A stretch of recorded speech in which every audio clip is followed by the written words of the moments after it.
happens when the enemy, a villain in a story, is born from something that is impossible to destroy?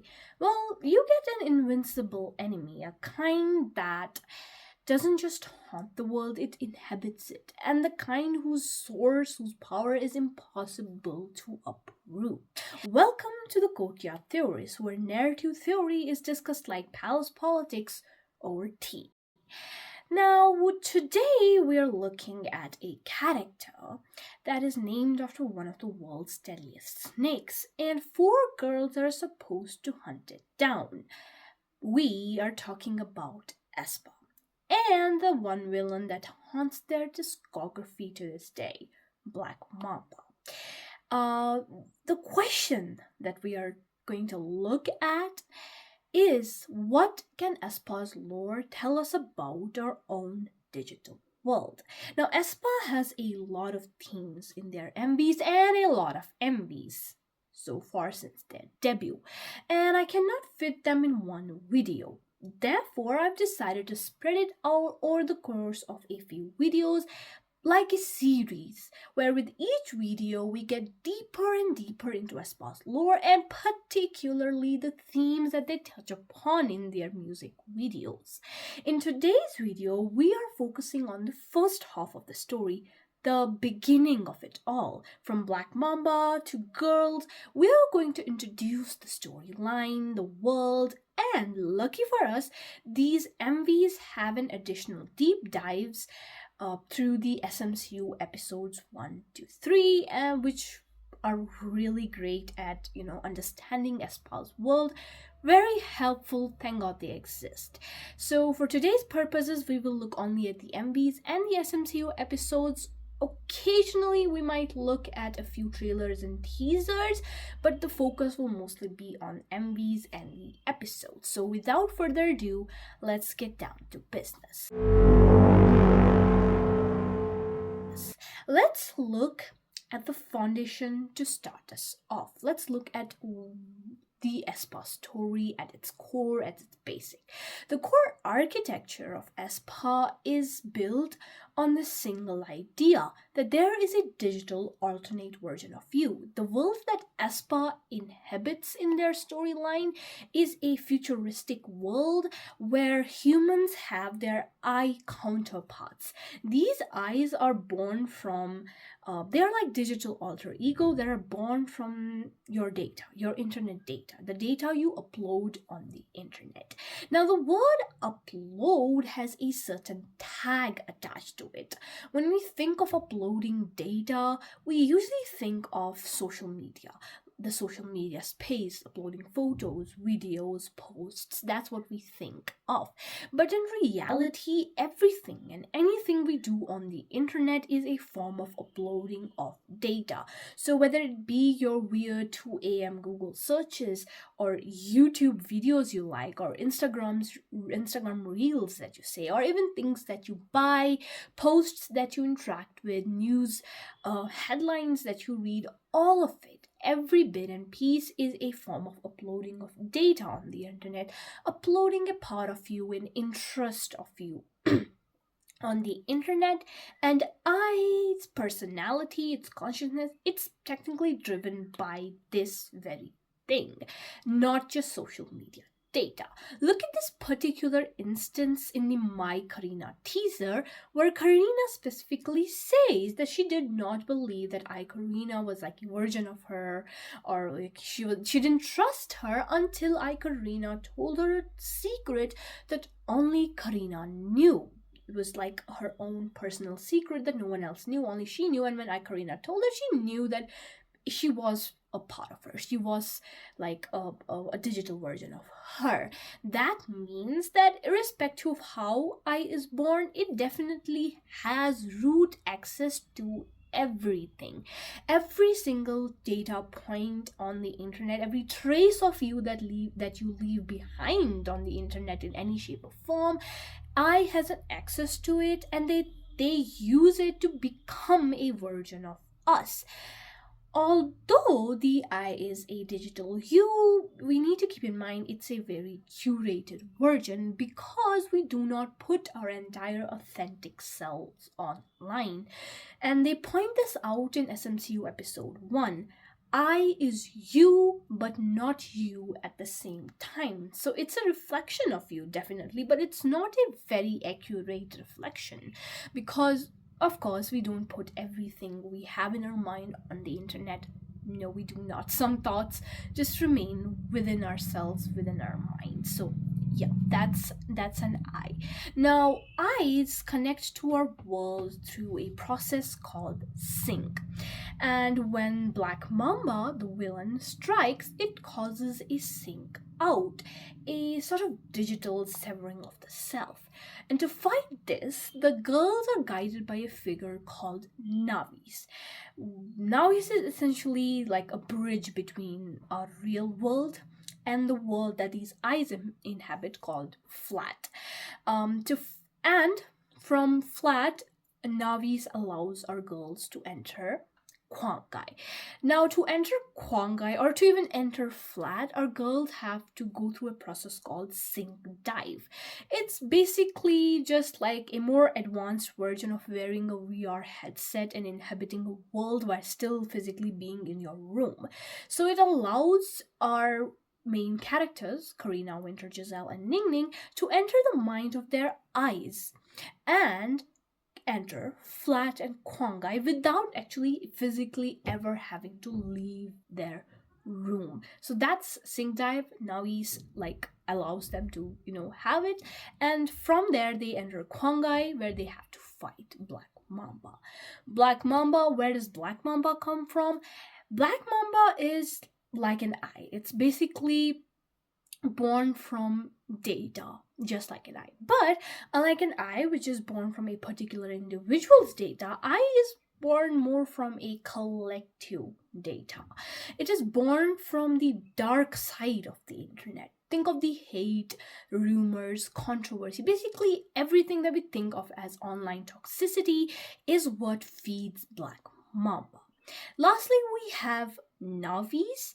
I won't go into her background a lot, just know that she has a history of her own which goes way back to 1991, and in episode 3 she essentially breaks her exile from Fab. She's not supposed to leave flat, but she still leaves it to help the Aespa girls, and eventually she decides to come to the real world following the defeat of Black Mamba. So that's pretty much the gist of it. That's the official story. Now, although on the surface it seems that Black Mamba is dead, we get 2 confirmations of it in SMCU episode 3 and The Girl's Envy. Both of these confirm that Black Mamba is dead. But if we consider the source, the thing that Black Mamba uses to sort of manifest itself, the thing that Black Mamba uses to power itself, one question that arises is, really Black Mamba dead? Is Black Mamba dead? Or in fact, is Black Mamba truly even defeatable, deletable, destroyable? Can you really destroy Black Mamba? Think about it. As I said, Black Mamba is born from data that we people put online. We are the source that are feeding Black Mamba by putting out those unhinged comments, those toxic controversies. We people put that online toxicity out, we are the ones creating that online toxicity, and Black Mamba feeds on that online toxicity. So based on that, Black Mamba cannot be dead.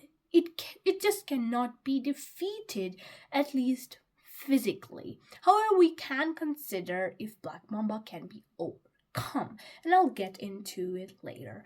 So the thing is, Black Mamba is not dead. And I know what you will be wondering, but as you said, we literally saw 2 confirmations of Black Mamba dying. So here's what I think might be the case. The thing that Aespa defeated at the end of SMCU episode 3, or even The Girl's Envy, was in fact just a physical shell, a kind of host that Black Mamba was embodying, was inhabiting. And Black Mamba's host was eventually killed and defeated by Aespa, but the entity itself continued to exist. For I think a little more proof to it, I think, comes from this particular scene in episode 3. We see Boa, she's one of the SM's other artists, she appears on the screen. And we see a statue of the previous Black Mamba, the figure that we saw as Black Mamba. We see the statue, it's like it's breaking into pieces, and as it breaks, we see Boa's body being consumed by this red color, like her skin is suddenly starting to be covered in this red sort of paint, a red color. That means that Black Mamba is now migrating to another host. It has found another sort of body to inhabit. And if that's the case, that means to this day, Black Mamba could actually be working against Aespa behind the scenes without ever having to come in front. Based on this, Black Mamba isn't just a fancy snake villain in a K-pop group's storyline. No, it is a real villain. Faceless, but not non-existent.